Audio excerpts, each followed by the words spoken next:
जैसे चंदन के पेड़ पर सांप लटक रहा हो।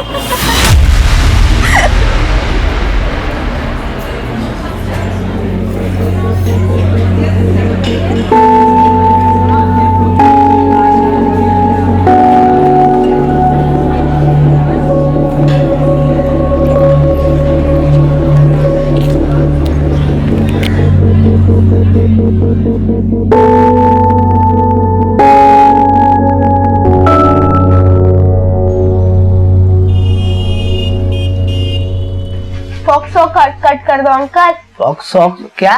कौन सा कट? फॉक्सो कट। देखो बेटा, तुम्हारी मम्मी बोल के गई है कि एकदम छोटा छोटा बाल करना है। अरे अंकल, फॉक्सो कट में एकदम बारीक बाल होता है, लेकिन स्टाइल में होता है। स्टाइल वाला कट करना है ना, तो पहले अपनी मम्मी से बुलवाओ। अरे अंकल कर दो ना, कुछ नहीं होगा। इस बार तुम्हारी बात नहीं सुनेंगे, हम अपने हिसाब से काटेंगे, बिल्कुल छोटे छोटे।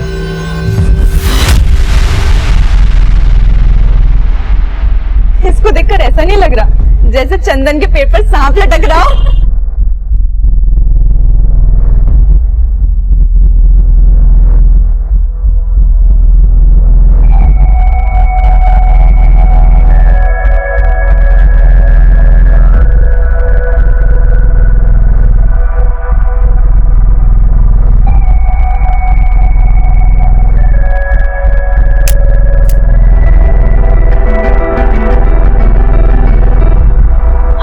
आपका स्टेटस देखा हमने, एकदम आलिया भट्ट एक्ट्रेस दिख रही थी। तारीफ के लिए शुक्रिया, लेकिन तुम तो बोल रहे थे अपने नए हेयर स्टाइल के साथ तुम भी स्टेटस चेंज करने वाले हो। तो हमने सोचा हेयर स्टाइल नहीं चेंज करेंगे, लेकिन स्टेटस जरूर चेंज करेंगे।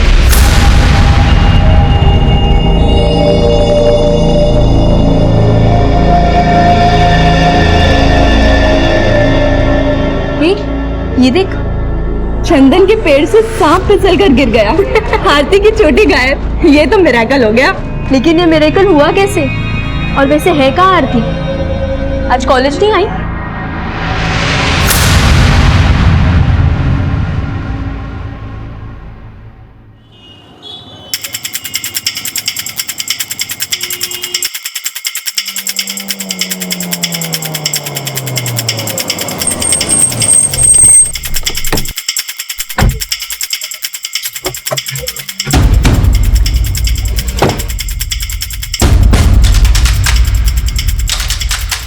इस बिल्डिंग का काम काफी दिनों से बंद है सर।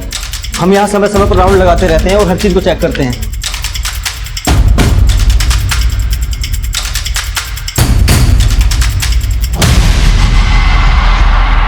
लड़की जिंदा, एम्बुलेंस बुलाओ।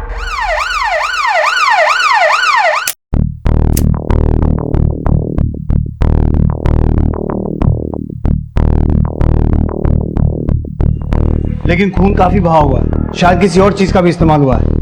आसपास का पूरा एरिया स्कैन करो, शायद कोई और वेपन मिले। और लोगों से पूछताछ करो, कोई इसे जानता है क्या? Okay sir.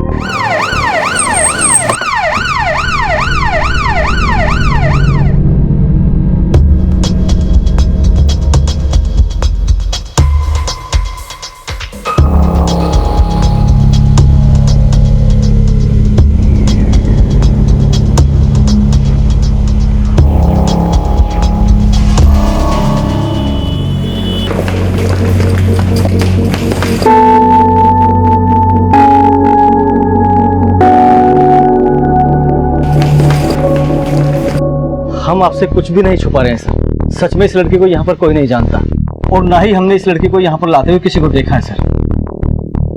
ठीक है त्यागी, इन सब का नाम, एड्रेस, फोन नंबर नोट करो। सर उस पत्थर के अलावा यहाँ ऐसा कुछ भी नहीं मिला जो सस्पिशियस हो, और उस लड़की के पास भी ऐसा कुछ नहीं मिला जिससे उसकी आइडेंटिफिकेशन हो सके। यहाँ पूरी बिल्डिंग में सीसीटीवी कहीं नहीं है। सर ये पूरा इंडस्ट्रियल एरिया है, यहाँ पर गार्ड के अलावा आसपास में सिर्फ लेबर क्लास के लोग रहते हैं। मैंने कई लोगों से पूछताछ की, लेकिन उनमें से कोई भी इस लड़की के बारे में नहीं जानता। लेकिन ये लड़की देखने में लेबर क्लास की नहीं लग रही है। सर हो सकता है ये लड़की इस एरिया की हो ही ना, और ये एरिया काफी सुनसान भी है सर। अंधेरा होने के बाद ज्यादा लोग आते जाते भी नहीं है यहाँ पर। हो सकता है इसी बात का फायदा उठाकर कोई पर्पसली से यहाँ लेके आया हो। इस लड़की के कपड़े काफी फटे हुए थे, मुझे लगता है इसके साथ रेप किया गया होगा और फिर इसे जान से मारने की कोशिश की गई होगी। किलर को लगा होगा कि लड़की मर चुकी है, लेकिन लड़की जिंदा थी। And now I really hope कि डॉक्टर्स इसकी जान बचाने में कामयाब हो जाएं।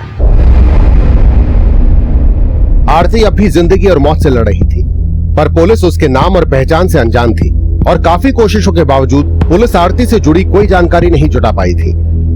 वहीं उसका इलाज कर रहे डॉक्टर्स ने उसे बचा तो लिया था, लेकिन उसे इतनी बेरहमी से मारने की कोशिश की गई थी कि आरती कोमा में जा चुकी थी।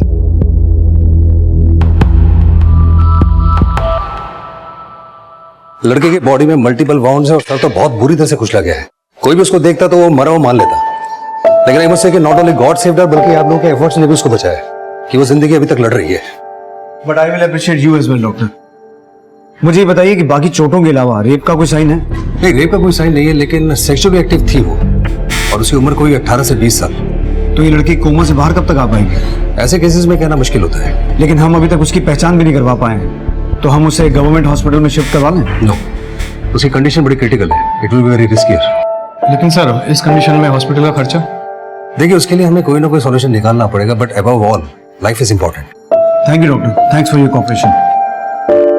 हमें नहीं लगा था कि हमारी दोस्ती इस तरह की से हो जाएगी, लेकिन स्वीटी जरा बाहर आना। एक मिनट। आई माँ। अच्छा, मैं तुमसे बाद में बात करती हूँ, ओके?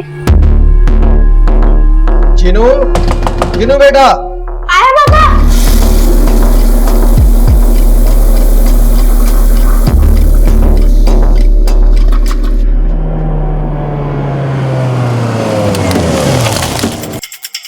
सर, हमने उस कंस्ट्रक्शन साइट के आसपास के एरियाज में भी पूछताछ की, लेकिन वहां पर भी उस लड़की के बारे में कोई कुछ नहीं जानता। लेकिन सर, हमने उस लड़की का फोटो दिल्ली के सभी पुलिस स्टेशन में सर्कुलेट करवा दिया है। अगर उस लड़की की मिसिंग कंप्लेंट दर्ज हुई होगी तो उसकी पहचान पता चल सकती है। लेकिन पता हमें उस आदमी का भी लगाना है जिसने उस लड़की को उस हालत में पहुंचाया। डॉक्टर्स का कहना है कि उसके साथ रेप नहीं हुआ, लेकिन हो सकता है कि उसके साथ रेप करने की कोशिश की गई और जब उसने रेजिस्ट किया तो उसका मर्डर करने की कोशिश की गई। उस एरिया के सभी हिस्ट्री शीटर्स और उठाई गिरों को राउंड अप करो और उस लड़की की करंट फोटो सोशल मीडिया और अखबारों में सर्कुलेट करवाओ। Okay sir.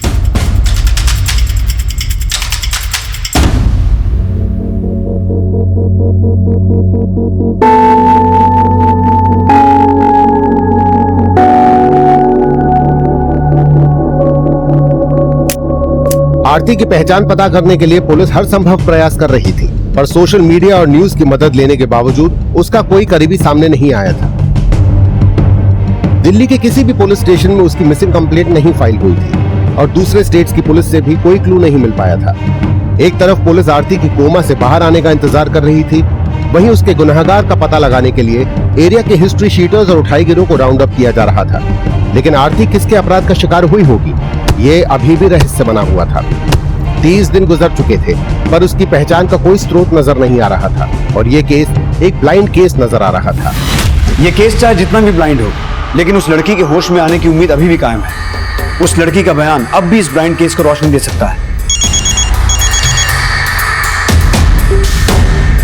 जी डॉक्टर यादव। गुड न्यूज है सर। सर, लड़की ने सेंसेस गेन करना शुरू कर दिया है, उसकी आई बॉल में मूवमेंट है और उसे आई कांटेक्ट मेंटेन करना शुरू कर दिया सर। हालांकि उसकी आंखों से अक्सर आंसू ही निकलते रहते हैं, लेकिन उसको पूरी तरह से सेंसेस में आने में थोड़ा सा वक्त लगेगा। लेकिन उसे बोलने में कितना वक्त लगेगा, क्योंकि हमारी इन्वेस्टिगेशन उसके बयान पे डिपेंडेंट है। सर, कह नहीं सकता, हमें उसके लिए थोड़ा सा इंतजार करना पड़ेगा। ठीक है, थैंक यू डॉक्टर।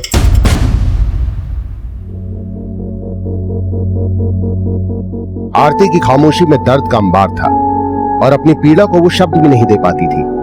लेकिन डॉक्टर्स की एक लंबी कोशिश के बाद पुलिस अब उसका बयान लेने की कोशिश कर रही थी। पर क्या उसका कहा, उसकी पहचान और उसके अपराधी तक पहुंचने में उसका बयान मदद कर पाएगा? बताइए, क्या नाम है आपका?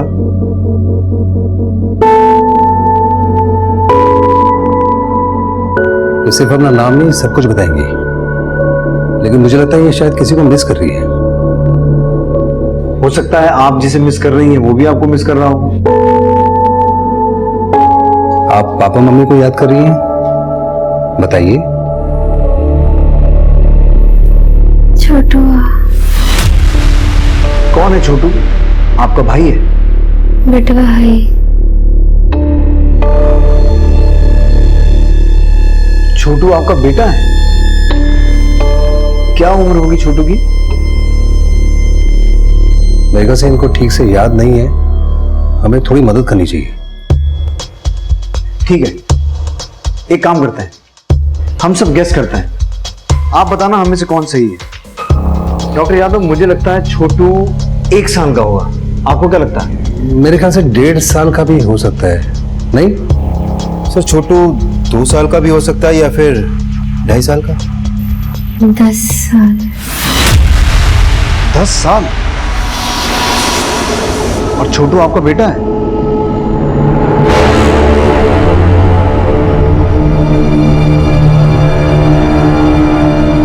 छोटू के पापा कहाँ रहते हैं, आपके पति?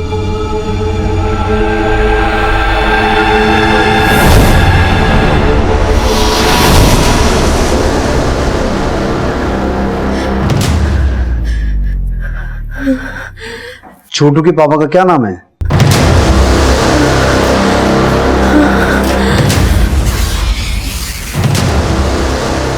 अब आप लोग प्लीज बाहर जाइए, प्लीज।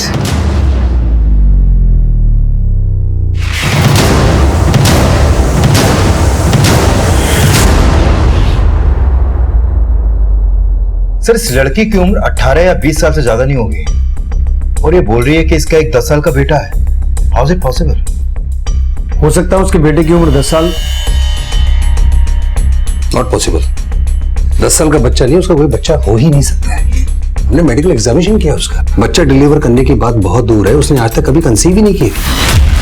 तो फिर ये छोटू होगा कौन जिसे ये अपना 10 साल का बेटा बोल रही है? वो ट्रॉमा में है, वो वही बोल रही है जो उसके सबकॉन्शियस माइंड में चल रहा है। उसे अपना बोला सच लग रहा होगा, लेकिन फैक्ट यही है कि वो किसी भी बच्चे की माँ नहीं है मेडिकली। लेकिन डॉक्टर ऐसा भी तो हो सकता है कि वो जिस बच्चे की बात कर रही है ये उसकी सौतेली माँ हो सकता है इसकी शादी किसी ऐसे आदमी से हुई हो जिसका पहले से ही 10 साल का बच्चा था और उसका नाम छोटू है।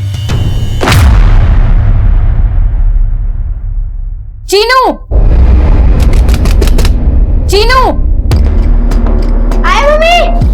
क्या रोज रोज का ड्रामा लगा रखा है ये तुमने? घंटों तक करते क्या रहते हो तुम बाथरूम में? अरे क्या हो गया, क्यों इतना चिल्ला रही हो तुम? आज चीनू फिर 1 घंटे से बाथरूम में घुस के बैठा हुआ है। हाँ तो तुमने मारा होगा उसे, इस डर से वो बाथरूम में घुस गया।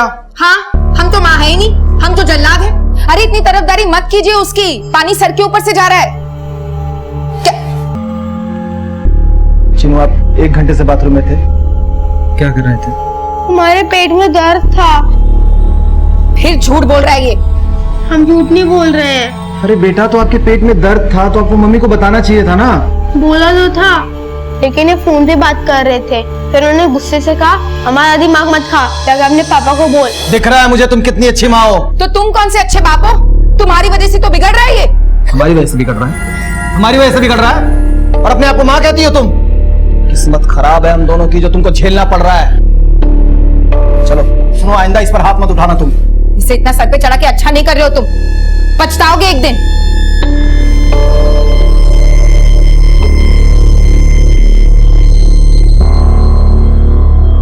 सर अगर वो लड़की 10 साल के छोटू की सौतेली माँ है तो कहीं ऐसा तो नहीं कि वो अपने पति के धोखे का शिकार हुई हो?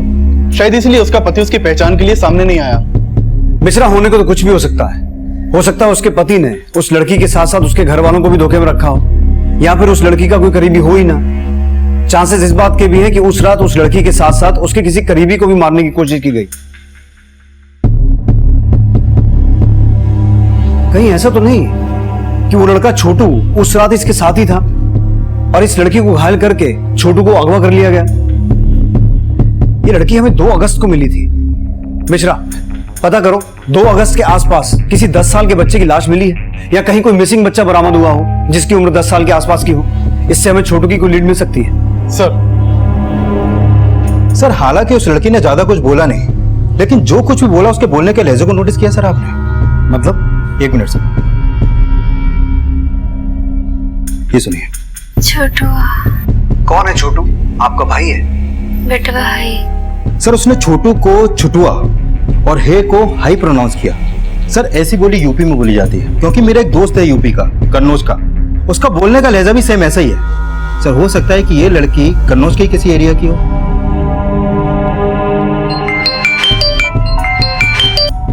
हेलो। हेलो कांचा दीदी, कैसे हो आप? Akanksha, sorry it's wrong number.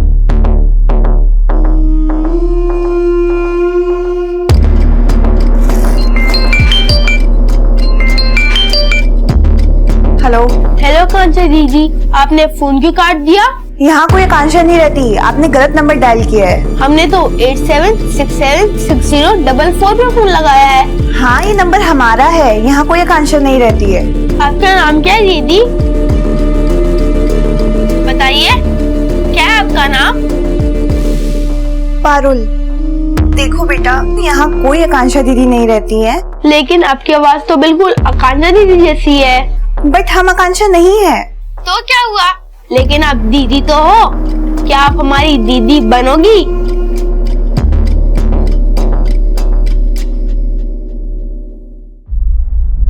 हम पक्का आपको आपके छोटू से मिलवाएंगे, लेकिन उसके लिए आपको याद करना पड़ेगा कि आप छोटू के साथ कहाँ रहती थी।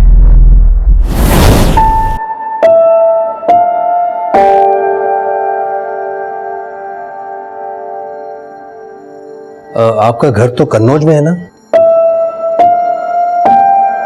कन्नौज। कन्नौज में कहाँ रहती थी आप? कन्नौज। कन्नौज। कन्नौज।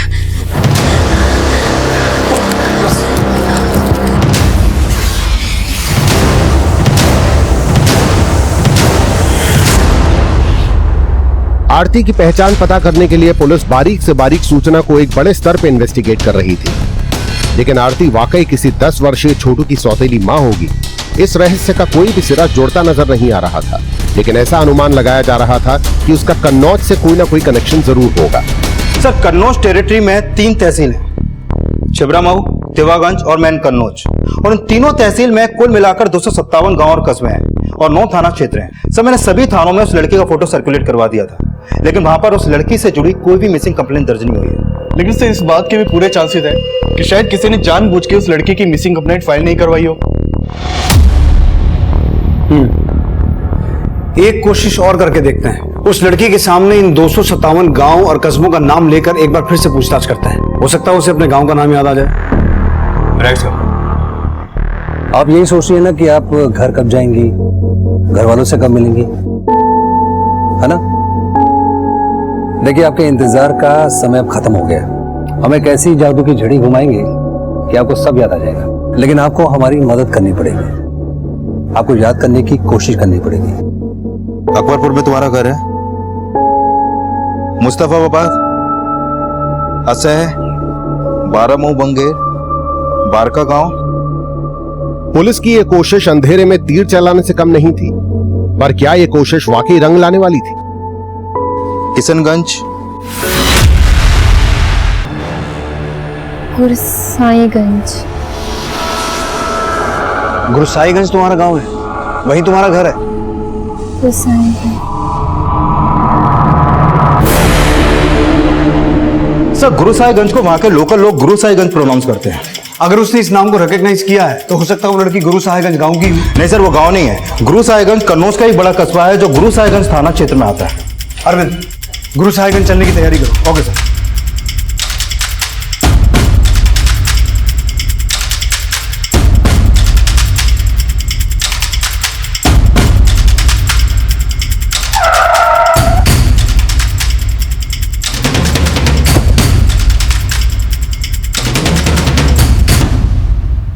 सर, आपका फोन आने के बाद से ही हमने सब कुछ अच्छे से चेक किया है। सर, इस लड़की की ना तो कोई मिसिंग कंप्लेंट दर्ज हुई है और ना ही इसके बारे में कोई और इन्फॉर्मेशन मिली है। लेकिन पांडे जी, अब जरा कोशिश लग के करनी पड़ेगी, क्योंकि हमें पक्का यकीन है कि ये लड़की यहाँ गुरुसाहिबगंज की रहने वाली है। अगर इसकी कंडीशन थोड़ी अच्छी होती तो हम इसको अपने साथ ले आते और इसका घर ढूंढने की कोशिश करते। पर सर, आपको हमसे जो भी हेल्प चाहिए हम आपकी हेल्प करेंगे। पांडे जी, या तो इस लड़की के माँ बाप यहाँ के रहने वाले हैं या हो सकता है इसका पति यहाँ का है। सर, ये शादीशुदा है? जी, और इसने एक बच्चे का नाम भी लिया है, छोटू। शायद ये उसकी सौतेली माँ है, क्योंकि छोटू की उम्र इसने 10 साल की बताई है। अब जाहिर सी बात है, इसके पति की उम्र इससे 15-20 साल ज्यादा तो होगी, और अगर इसके माँ बाप यहाँ के हैं तो इसने यहाँ के किसी स्कूल कॉलेज में पढ़ाई तो की होगी। ठीक है सर, हम दोनों ही पॉसिबिलिटीज पर काम करेंगे। शायद आप लोगों की तलाश यहाँ गुरुसाहिबगंज में खत्म हो जाए।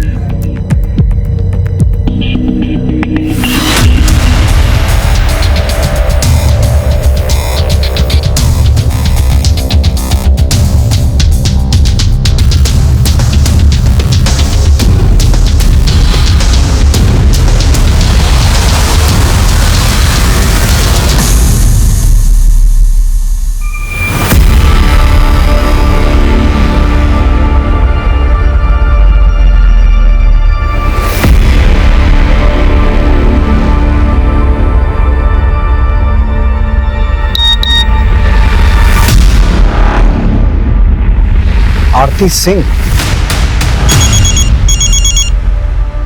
Good job Pandey ji. तो आखिर आपने पता लगा ही लिया कि उस लड़की का नाम आरती सिंह है। आरती, आरती नाम है आपका?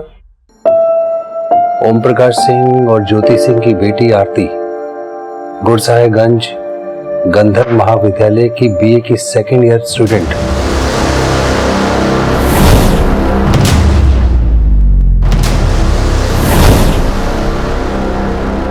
याद आ रहा है? आरती, आरती बेटा उठ, कॉलेज नहीं जाना क्या? क्या है माँ, 10 मिनट और सोने दो ना। उठ जा आरती, पापा पार्क से आने वाले हैं। आके देखा ना तो अब तक सो रही है, तो पूरा घर सर पर उठा लेंगे।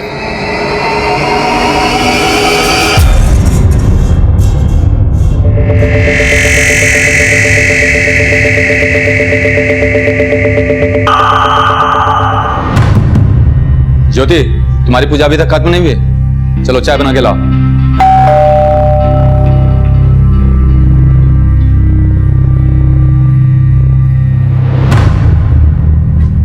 हाँ, आरती हमारी ही बेटी है, लेकिन अब वो हमारे साथ नहीं रहती। क्यों?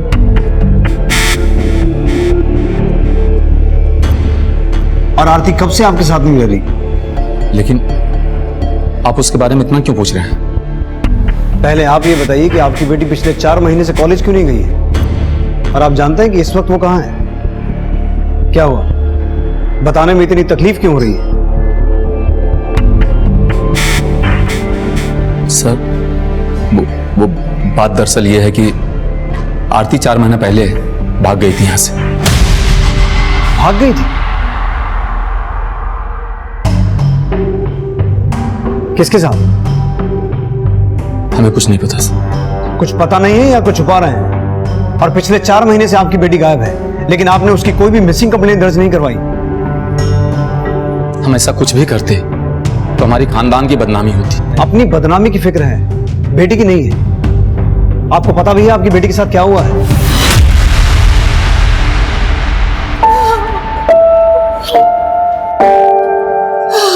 बेटा, हमसे गलती हो गई, हमें माफ कर दो।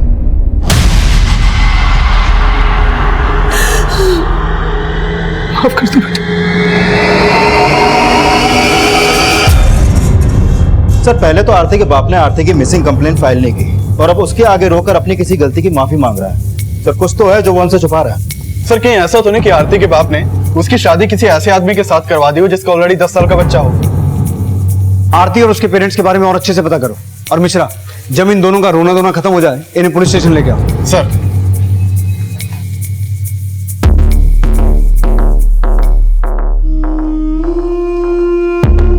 अरे हमारे पति तो रोज कहते हैं कि हमसे शादी करके पछता रहे हैं।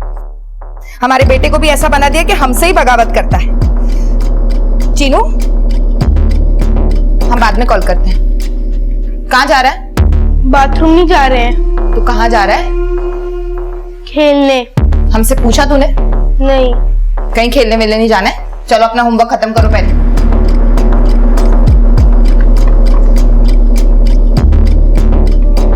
किसको फोन लगा रहा है? हेलो पापा, मम्मी ने हमें फिर से मारा। सर, आप बेकार में शक कर रहे हैं। हम तो सिर्फ अपनी इज्जत की खातिर आरती के भागने के बाद रिपोर्ट नहीं करा है। लेकिन सर, अब हमें अपनी गलती का आभास हो रहा है। कहीं आपकी गलती ये तो नहीं थी कि आपने अपनी बेटी की शादी ऐसे आदमी से करवाई जो ऑलरेडी शादीशुदा था? ये आप क्या कह रहे हैं सर? हमने ऐसा कुछ भी नहीं किया था। तो फिर आरती ये क्यों बोल रही है कि उसका 10 साल का बेटा है? क्या? अब ज्यादा ड्रामा मत करो, नहीं तो मैं अपने तरीके से सच बुलवाऊंगा। सर, हमें इसके बारे में कुछ भी नहीं पता। वो भागने के बाद कहाँ गई ये भी हम नहीं जानते। करीब 4 महीने पहले हम सुबह आरती को जगाने के लिए उसके कमरे में गए। आरती,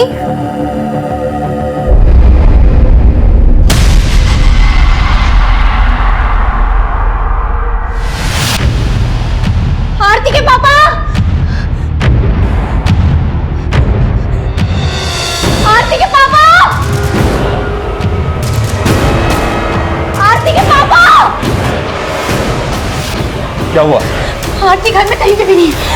और ये देखिए, उसके गायब होने का रिपोर्ट इसलिए नहीं लिखवाया क्योंकि हम इस बात पे शर्मिंदा नहीं होना चाहते थे। वो सिर्फ खुद ही नहीं भागी थी, बल्कि घर से 2 लाख के गहने और 25,000 रुपये भी गायब थे।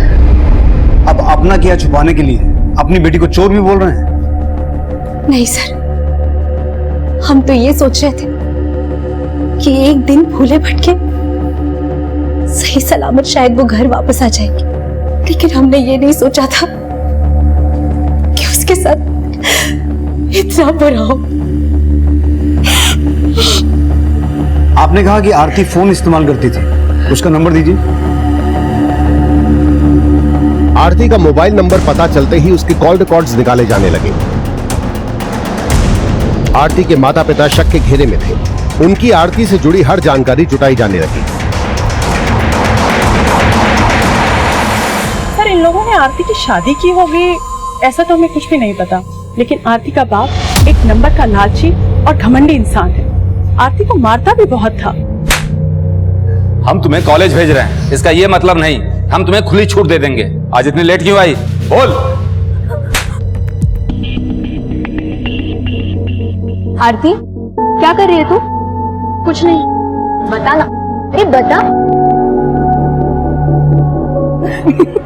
तू यहाँ पढ़ नहीं रही है, भजन कर रही है। क्या काजल, तुम भी हमारा मजाक उड़ा रही हो?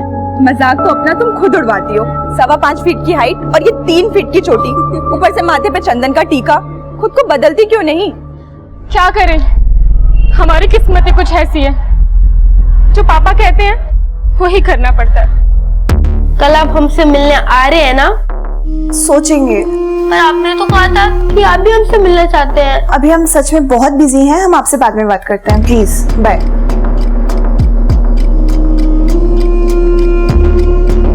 सर, आरती का जो नंबर उसके पेरेंट्स ने दिया था वो नंबर 4 महीने पहले गुरु साहेबगंज में बंद हुआ था। ये देखिए सर। लेकिन सर, ये नंबर बंद होने से पहले आरती की किसी राकेश शर्मा से काफी बातें होती थी। राकेश शर्मा? हाँ सर, ये राकेश शर्मा। सर, इसका नंबर अभी बंद है, लेकिन इसका ये नंबर लखनऊ के एड्रेस पर रजिस्टर्ड है। लखनऊ?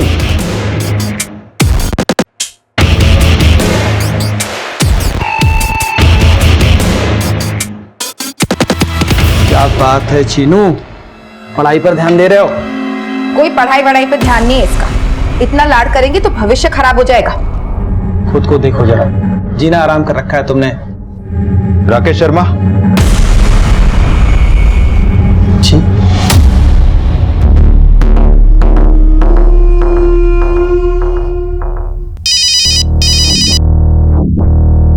हेलो विनीत, राकेश को पुलिस लेके गई है। सर, हमें यहाँ क्यों लाया गया है? हमने किया क्या है? 2 अगस्त तिमारपुर दिल्ली, एक कंस्ट्रक्शन साइट पे तूने एक कांड किया था। मैं इस लड़की को पहचानता तक नहीं हूँ। तेरे नंबर से इस लड़की को लगातार फोन होते थे और तू कह रहा कि तुझे जानता भी नहीं है। नहीं सर, हमने कभी इस लड़की को फोन ही नहीं किया है। तेरा दूसरा नंबर बंद क्यों है? हमारा फोन चालू है, 4476328289। आप लगा के देख लो ना। इस नंबर की बात नहीं कर रहा हूँ, उस नंबर की बात कर रहा हूँ जिससे तू आरती को कॉल किया करता था, 4453666891। अरे नहीं नहीं सर, ऐसा कोई नंबर हम इस्तेमाल ही नहीं करते सर। ये नंबर तेरे नाम पर रजिस्टर्ड है। सर, हमें जरूर कोई फंसा रहा है सर। कौन फंसाएगा तुझे? कौन दुश्मन है तेरा? हम खुद ही नहीं समझ पा रहे हैं। और 2 अगस्त को तो हम अपने ऑफिस की मीटिंग के लिए कोलकाता गए हुए थे। मम्मी, पापा को पुलिस क्यों लेके गई? दीदी, क्या हुआ, कुछ पता चला? दीदी वो जीजा जी, आप थोड़ा साइड में आइए ना। क्या? सर, राकेश शर्मा का एक 10 साल का बेटा भी है, चीनू। ये उसका फोटो सर। कहीं ये चीनू ही तो छोटू नहीं है जिसके बारे में आरती बात कर रही है? हो सकता है राकेश ने आरती को शादी के सपने दिखाए हों और आरती इसी चीनू को छोटू समझ रही। लेकिन सर, ये चीनू राकेश और उसकी बीवी पूनम का बेटा है, और मैंने पता किया कि ये राकेश अपनी बीवी और चीनू के साथ ही रह रहा था। तो फिर आरती से उनका कनेक्शन मुझे नहीं लगता सर। अरविंद, राकेश का वो नंबर जिससे वो आरती को कॉल करता था और उसका दूसरा नंबर, उन दोनों नंबर्स के कॉल रिकॉर्ड्स चेक करो और राकेश से जुड़ी हर एक इंफॉर्मेशन निकलवाओ। राकेश की बीवी और उसके बेटे चीनू से बात करते हैं और वहां दिल्ली में मिश्रा से कहो कि आरती से राकेश और उसके बेटे के बारे में बात करें। Okay sir. क्या ये वही आदमी है जो तुम्हें दिल्ली लेकर गया था? क्या इसी ने तुम्हें मारने की कोशिश की थी? पहचानने की कोशिश करो।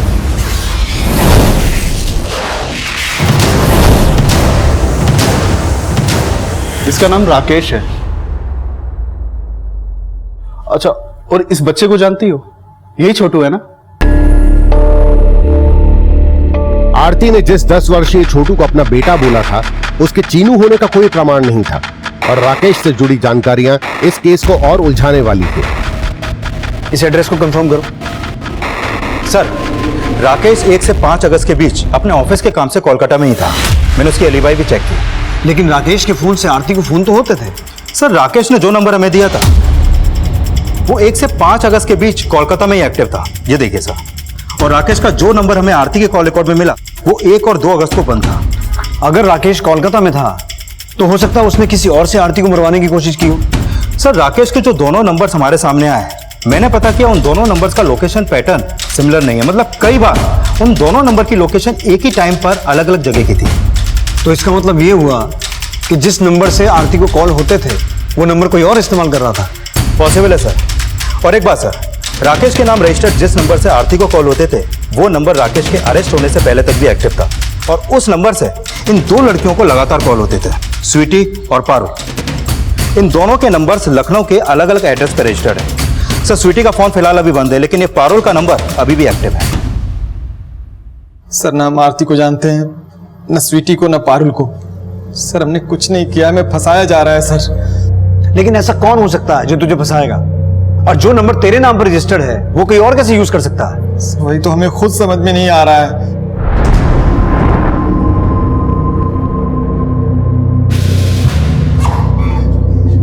अरविंद, फिलहाल इस राकेश को जाने दो, लेकिन इसकी हर एक्टिविटी में नजर रखना। अगर ये झूठ बोल रहा है तो सामने आ जाएगा। और इसके दोनों नंबर्स जिन जिन लोकेशंस पर एक्टिव रहते थे उन सभी लोकेशंस को ट्रैक डाउन करो। Okay sir.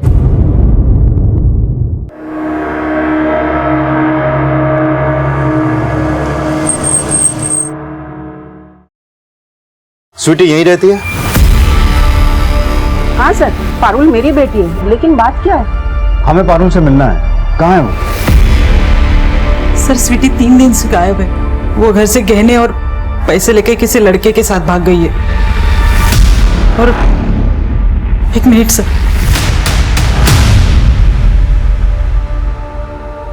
चिट्ठी छोड़ गई है। हाँ सर, हमें उस नंबर से कॉल तो आते थे, बट कोई राकेश शर्मा नहीं, सोनू नाम का बच्चा हमसे बात करता था। सोनू? हाँ सर, एक बार उसने हमें गलती से फोन किया था। हमने कहा कि रॉन्ग नंबर है, बट फिर उसके बाद वो मुझसे जिद करने लग गया कि आप प्लीज मेरी दीदी बन के मुझसे बात करिए। तो मुझे भी लगा छोटा बच्चा है, ठीक है तो मैं बात कर लेती हूँ। तो मैंने सिर्फ 4-5 बार उससे बात करी, बट उसके बाद फिर वो मुझसे मिलने के लिए जिद करने लग गया। तब मुझे कुछ गड़बड़ लगी, उसके फोन कॉल्स भी बढ़ गए, तो फिर मैंने उसको फिर ब्लॉक कर दिया।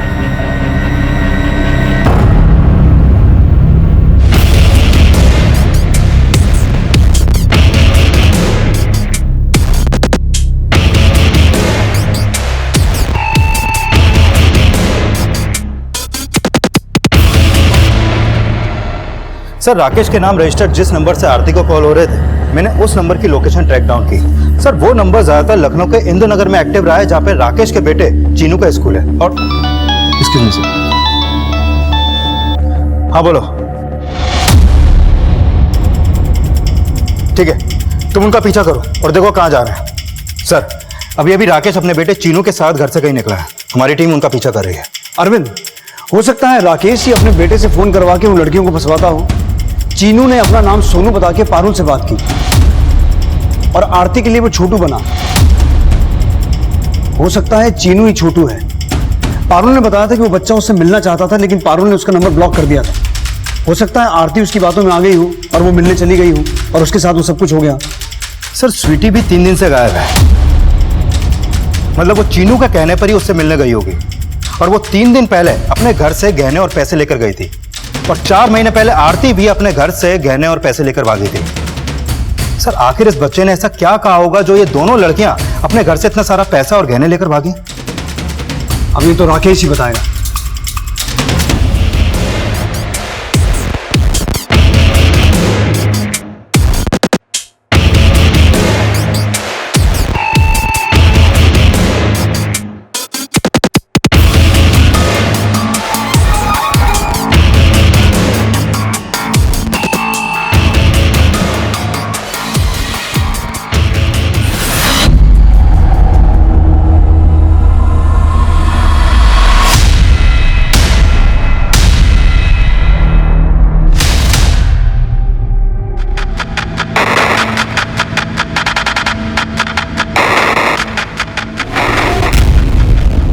की कोई गलती नहीं है, ये सब तो पीयूष अंकल ने किया है। पीयूष अंकल कौन? वो एक मोबाइल शॉप पे काम करते हैं।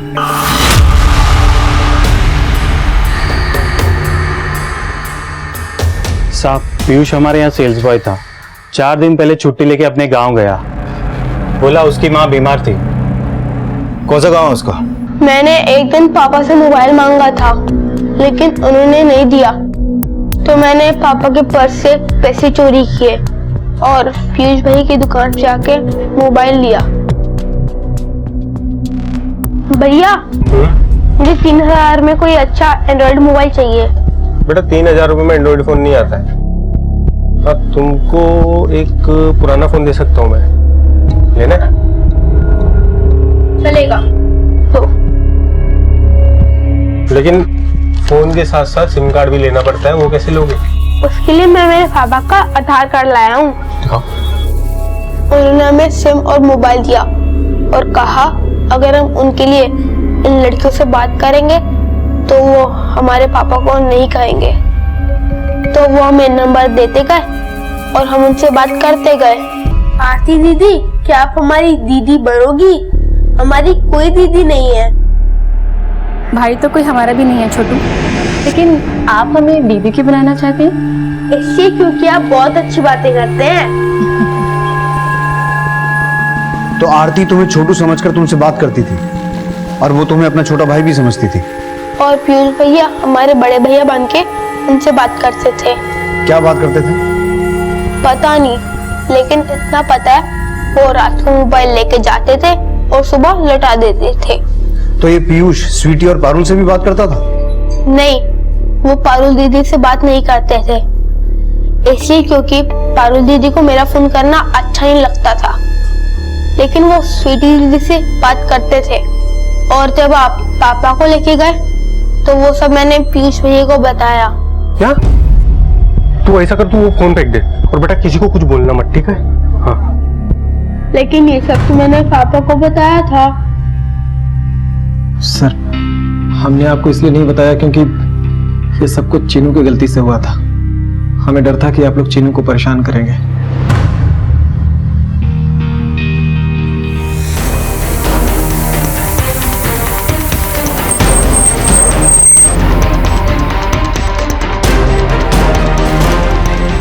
पुलिस अब पीयूष के गांव को लोकेट कर चुकी थी, जहां से उसके घर का पता चला, लेकिन वहां भी उनके हाथ असफलता ही लगी।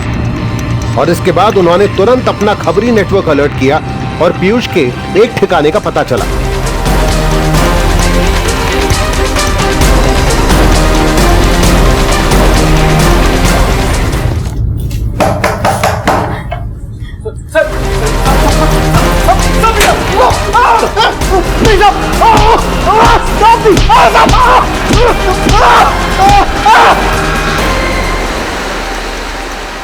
तुम बहुत अच्छे हो छोटू, तुमसे बातें करके हमें अच्छा लगता है। ऐसे लगता है हमारा भी कोई है जिससे हम अपनी सारी बातें कर सकते हैं। दीदी, क्या आप मेरे भैया से बात करोगी? भैया से? मैंने उनको आपके बारे में सब कुछ बता दिया है।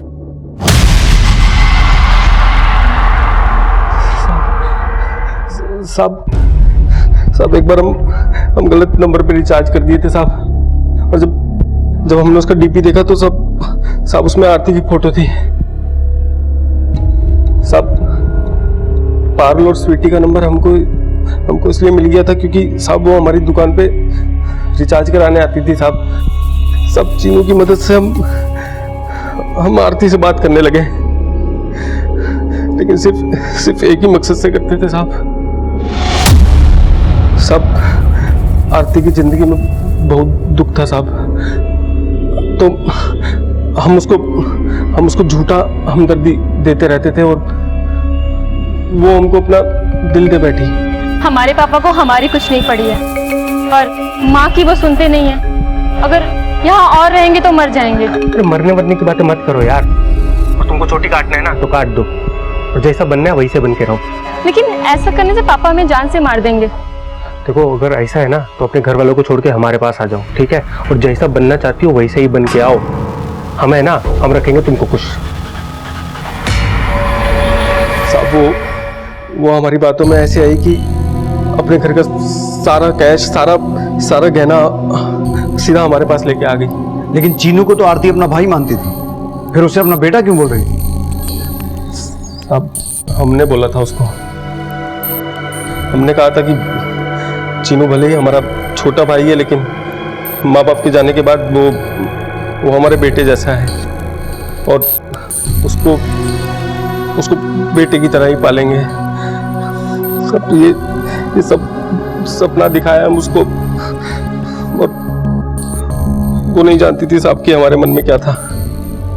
साहब, हमने उसके साथ वहां पे 3 दिन गुजारे और फिर हम उसको वापस घर जाने के लिए बोलने लगे। साहब, वो ऐसे हमारे गले पड़ गई कि हम उसको और नहीं घुमा पाए साहब। हमने उसकी तसल्ली के लिए उसके साथ मंदिर में जाके शादी भी की, लेकिन हम उसके साथ फंसना नहीं चाहते थे साहब। तो कुछ दिन हमने उसको सुल्तानपुर के घर में रखा, फिर एक दिन बोला कि हमको दिल्ली में नौकरी मिला है, वहीं चल के रहेंगे, और दिल्ली में हम उसको तिमारपुर ले आए। हमें लगा वो मर गई होगी।